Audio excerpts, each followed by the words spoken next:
আবারও ভয়াবহ যুদ্ধে জড়িয়ে পড়ছে যুক্তরাষ্ট্র ও ইরান। ওয়াশিংটনের চরম অধ্যত্বের মোক্ষম জবাব দিয়ে ইসলামিক রেভলিউশনারি গার্ড আইআরজিসি পুরো আমেরিকান সাম্রাজ্যের বুকে এক জীবন্ত নরক নামিয়ে এনেছে।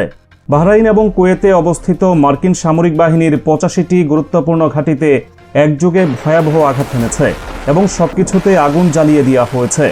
নিখুঁত নিশানায় ধেয়ে আসা শত শত ইরানি সমরাস্ত্র মার্কিন রাডার ব্যবস্থাকে পুরোপুরি নখদন্তহীন প্রমাণ করেছে।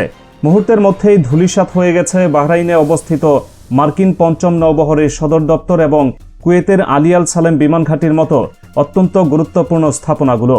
তেহরান এখন বিশ্ববাসীকে চোখে আঙুল দিয়ে দেখিয়ে দিল তাদের মাটিতে এক বিন্দু আঁচড় কাটার পরিণতি যুক্তরাষ্ট্রের জন্য কতটা প্রলয়ঙ্করী হতে পারে। শান্তির নামে ওয়াশিংটন যে জঘন্য বিশ্বাসঘাতকতার নাটক সাজিয়েছিল তার মুখোশ এবার চিরতরে খসে পড়েছে।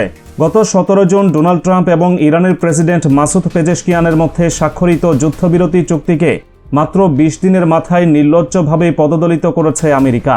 ন্যাটো সম্মেলনে অংশ নিতে তুরস্কে বসে অত্যন্ত কাপুরুষোচিতভাবে ইরানে হামলার নির্দেশ দেন ডোনাল্ড ট্রাম্প।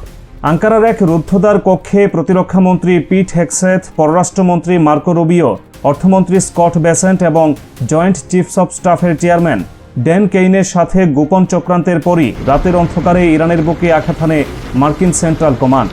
অত্যাধুনিক অস্ত্রের দম্ভ দেখিয়ে তারা ইরানের বিমান প্রতিরক্ষা ব্যবস্থা, রাডার নেটওয়ার্ক, জাহাজ বিধ্বংসী মিসাইল এবং আইআরজিসির ৬০টির বেশি নৌকার উপর আগ্রাসন চালায়।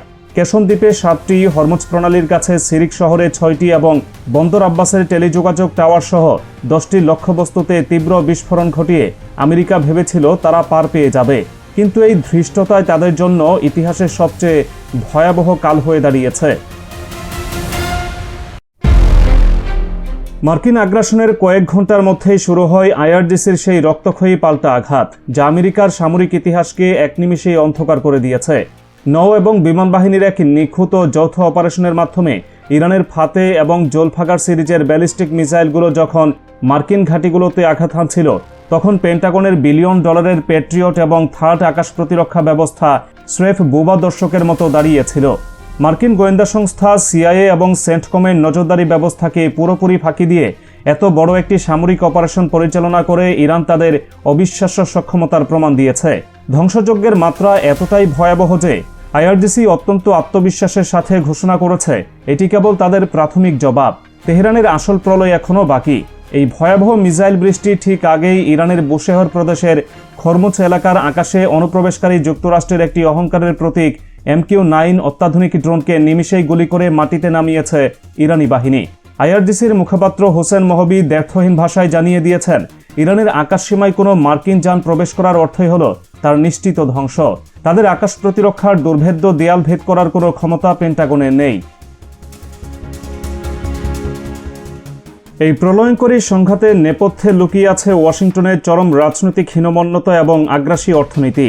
সামরিক হামলার ঠিক আগ মুহূর্তে অত্যন্ত সুপরিকল্পিতভাবে ইরানের তেল বিক্রির উপর থাকা সাময়িক নিষেধাজ্ঞার ছাড় বাতিল করে দেয় মার্কিন অর্থ মন্ত্রণালয়।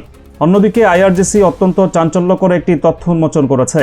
তাদের দাবি, ইরানের প্রয়াত নেতা আয়াতুল্লাহ আলী খামেনির ঐতিহাসিক জানাজার মতো একটি আবেগঘন ও বিশাল আয়োজন থেকে সারা বিশ্বের নজর অন্যদিকে ঘোরাতেই ওয়াশিংটন অত্যন্ত নোংরাভাবে এই সময়টিকে হামলার জন্য বেছে নিয়েছে। এটি কেবল একটি সামরিক আগ্রাসন নয়, এটি ইরানের জাতীয় অনুভূতির উপর একটি জঘন্য আঘাত, যার প্রতিশোধ তেহরান কড়াইগন্ডায় আদায় করছে।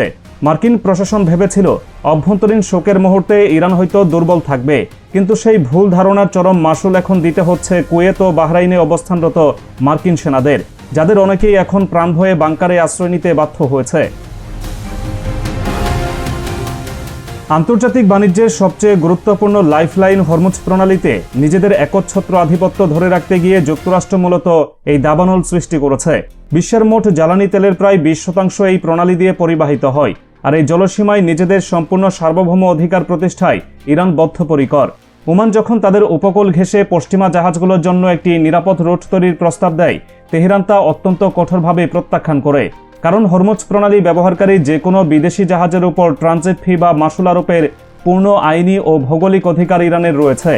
এই অধিকার প্রতিষ্ঠায় ইরান যখন অনড়, তখনই ওমানের কাছাকাছি এলাকায় 3টি বাণিজ্যিক জাহাজে রহস্যময় হামলার ঘটনা ঘটে। ব্রিটিশ সামুদ্রিক নিরাপত্তা সংস্থা UKMTOর দেওয়া তথ্য অনুযায়ী রাতের অন্ধকারে এর মধ্যে একটি তেলের ট্যাঙ্কারে অজানা বস্তু আঘাত এনে আগুন ধরিয়ে দেয় এবং বাকি দুটি জাহাজে ড্রোন হামলা হয়। আন্তর্জাতিক বাণিজ্য পথে সাধারণ নাবিকদের উপর এমন হামলার দায় সরাসরি ইরানের উপর চাপিয়ে আমেরিকা মূলত তাদের নোংরা আগ্রাসন চালানোর একটি ভুয়া অজুহাত তৈরি করেছে। ইরানের পার্লামেন্ট স্পিকার মোহাম্মদ বাঘের গালিবাফ এই পুরো পরিস্থিতিকে মার্কিন যুক্তরাষ্ট্রের চরম পতন এবং চুক্তির নির্লজ্জ লঙ্ঘন হিসেবে আখ্যায়িত করেছেন। তিনি বিশ্বমঞ্চে দাঁড়িয়ে অত্যন্ত জোরালো কণ্ঠে জানিয়ে দিয়েছেন, শক্তি জোরে অন্যকে দাবিয়ে রাখার পশ্চিমা যুগ চিরতরে শেষ হয়ে গেছে। আমেরিকা একদিকে হরমুজ প্রণালীতে বেআইনি হস্তক্ষেপ করছে, তেলের উপর নতুন করে নিষেধাজ্ঞা দিচ্ছে, অন্যদিকে তাদের মদতপুষ্ট ইসরায়েল লেবাননে একের পর এক আন্তর্জাতিক আইন ভাঙছে। কিন্তু কোনো চাপ, কোনো হুমকি বা নিষেধাজ্ঞায় আর ইরানকে টলাতে পারবে না। তেহরান প্রমাণ করে দিয়েছে যে তারা এখন আর প্রতিরক্ষামূলক অবস্থানে নেই, বরং সরাসরি আক্রমণাত্মক নীতি গ্রহণ করেছে, যা পুরো পশ্চিমা শিবিরের ঘুম হারাম করে দিয়েছে। এদিকে এই অগ্নিগর্ভ পরিস্থিতিতে মার্কিন মিত্রদের ভূমিকা জ্বলন্ত আগুনে ঘি ঢালার মতো কাজ করছে। তুরস্কের আঙ্কারায় দাঁড়িয়ে ন্যাটো মহাসচিব মার্ক রুটে অত্যন্ত নির্লজ্জের মতো মার্কিন আগ্রাসনকে সমর্থন জানিয়েছেন। তার দাবি, ইরান চুক্তি ভাঙায় যুক্তরাষ্ট্রের এই কঠোর হামলা নাকি অত্যন্ত জরুরি ছিল। পশ্চিমা নেতাদের এমন দ্বিচারিতা পরিস্থিতিকে আরও ভয়াবহতার দিকে ঠেলে দিচ্ছে। ঠিক একই সময়ে মার্কিন প্রতিরক্ষা মন্ত্রী পিট হেগসেথ অত্যন্ত গোপনীয়তার সাথে ইসরায়েল সফরে যাওয়ার প্রস্তুতি নিচ্ছেন। সেখানে ইসরায়েলি প্রধানমন্ত্রী বেনিয়ামিন নেতানিয়াহু এবং প্রতিরক্ষা মন্ত্রী ইসরায়েল কার্জের সাথে তার রুদ্ধদ্বার বৈঠকের কথা রয়েছে। ন্যাটোর সম্মেলনে তুরস্কের কাছে F-35 যুদ্ধবিমান বিক্রির যে ঘোষণা ট্রাম্প দিয়েছিলেন তা নিয়ে চরম আতঙ্কে ভুগছে তেল আবিব। মূলত ইসরায়েলের সেই আতঙ্ক দূর করতেই হেগসেথের এই সফর। কিন্তু ইরানের এই নজিরবিহীন এবং বিধ্বংসী পাল্টা আঘাতের পর পুরো পশ্চিমা বলয়ে যে মাত্রায় কাঁপন ধরেছে, তাতে হেগসেথের এই সফরের ভবিষ্যৎ এখন পুরোপুরি খাদের কিনারে এসে দাঁড়িয়েছে। পরিস্থিতি যে কতটা ভয়াবহ এবং নিয়ন্ত্রণের বাইরে চলে গেছে তা সংবাদ মাধ্যম আল জাজিরার কাছে স্বীকার করতে বাধ্য হয়েছেন খোদ মার্কিন নৌবাহিনীর অবসরপ্রাপ্ত উচ্চপদস্থ কর্মকর্তা হারলান উলম্যান। তারা স্পষ্ট সতর্কতা, বর্তমান পরিস্থিতি যে কোনো মুহূর্তে পুরো অঞ্চলকে এক সর্বগ্রাসী রণক্ষেত্রে পরিণত করবে। আর এই বড় আঞ্চলিক যুদ্ধ শুরু হলে তার সবচেয়ে ভয়াবহ শিকার হবে যুক্তরাষ্ট্র এবং তার মিত্ররা। কারণ এই অঞ্চলে ছড়িয়ে ছিটিয়ে থাকা মার্কিন ঘাঁটিগুলো এখন আর নিরাপদ নয়, যেগুলো ইরানের মিসাইলের সহজ লক্ষ্যবস্তুতে পরিণত হয়েছে। ইরানের পররাষ্ট্র মন্ত্রণালয় তাদের রাষ্ট্রীয় টেলিগ্রাম পেজে প্রকাশ করা এক চূড়ান্ত বিবৃতিতে আমেরিকাকে তাদের ধ্বংসাত্মক পরিণতির কথা স্মরণ করিয়ে দিয়েছে। IRIB নিউজের সম্প্রচারিত ওই বিবৃতিতে স্পষ্ট বলা হয়েছে, যুক্তরাষ্ট্র বারবার চুক্তি ভঙ্গ করায় ইরানের গুরুতর পরিণতির বিষয়ে কঠোর সতর্কবার্তা দিচ্ছে। নিজেদের জাতীয় স্বার্থ, নিরাপত্তা, সার্বভৌমত্ব এবং ভূখণ্ড রক্ষায় ইরান চূড়ান্ত চরম ব্যবস্থা গ্রহণ করতে এক মুহূর্ত পিছপা হবে না। বিশ্ব শক্তির যে রদবদল ঘটতে যাচ্ছে তাতে পশ্চিমা আধিপত্যের কফিনে শেষ পেরেকটি অত্যন্ত শক্ত হাতে ঠুকে দিয়েছে তেহরান। যুক্তরাষ্ট্রের এই আগ্রাসনের প্রতিটি জবাব এখন লেখা হবে মিসাইলের ভাষায়, আর সেই প্রলয়ঙ্করী ভাষার তীব্রতায় পুরো আমেরিকান সাম্রাজ্যের ভিত থরথর করে কাঁপতে বাধ্য।